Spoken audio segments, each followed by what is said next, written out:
मी माझे सखे. चला तर आजचं नाश्त्याचा मेनू आहे छान अशी मसूरची उसळ, चपाती आणि त्यासोबत घेतले मी थोडंसं फरसाण. म्हटलं चला आजचा व्हिडिओ पण तुमच्यासोबत शेअर करूया. आज मी मसूरची उसळ कशी बनवलेली आहे ती या व्हिडिओमध्ये मी शेअर करते. आता मसूरची उसळ बनवण्यासाठी मी मसूर घेतलेली आहे आणि छान असे मसूरला मोड पण आलेले आहेत. आता एवढे मसूरला छान मोड आलेत म्हणजे एक दिवस पूर्ण मी मसूर भिजत घातलेली होती पाण्यात. त्याच्यानंतर पूर्ण पाणी निथळून मी पुन्हा एक दिवस छान असं रुमालामध्ये, कॉटनच्या रुमालामध्ये मी त्याला घट्ट असं बांधून ठेवलेले होते आणि मग बघा छान असे त्याला मोड आलेले आहेत. हे मसूर घेतलेले आहे मी. मसूरची उसळ बनवण्यासाठी मी काळा मसाला, गरम मसाला, हे धनजिरा पावडर आणि हळद घेतलेली आहे. त्यासोबत मी खूप सारे लसूण घेतलेले बारीक चिरून, कांदा घेतलेला आहे बारीक चिरून आणि टोमॅटो घेतलेले आहे बारीक चिरून. गॅसवर मी कढई तापत ठेवलेली आहे आणि त्याच्यामध्ये आता तेल गरम करायला ठेवलेलं आहे.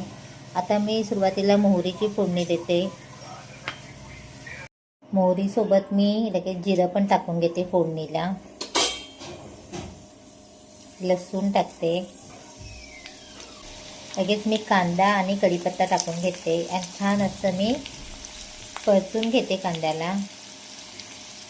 कांदा छान परतलाय. आता मी टोमॅटो पण छान परतून घेते. टोमॅटो सोबत मी बाकीचे जे मसाले घेतलेले आहेत ते पण ॲड करते आणि छान असं मी परतून घेते यांना. छान सर्व मसाले परतून झालेले आहेत. आता मी त्याच्यामध्ये मसूर ॲड करते. चवीनुसार मीठ टाकते.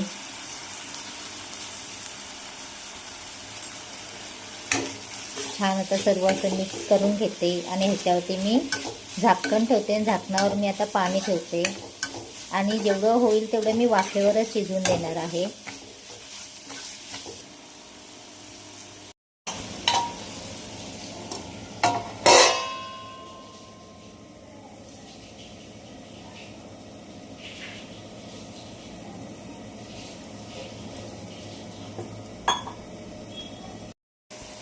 दहा मिनिटानंतर आपली छान अशी उसळ रेडी झालेली आहे. पूर्णपणे मी मंद गॅसवरतीच ठेवलेली होती भाजी. आता ह्याच्यावरती मी कोथिंबीर टाकून घेते.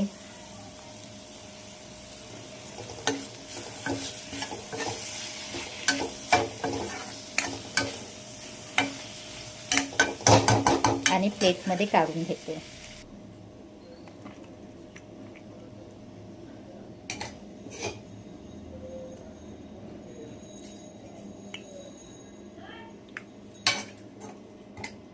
छान अशी आपली मसूरची उसळ रेडी झालेली आहे. आजचा व्हिडिओ आवडला असेल तर लाईक आणि सबस्क्राईब करायला विसरू नका. थँक्यू.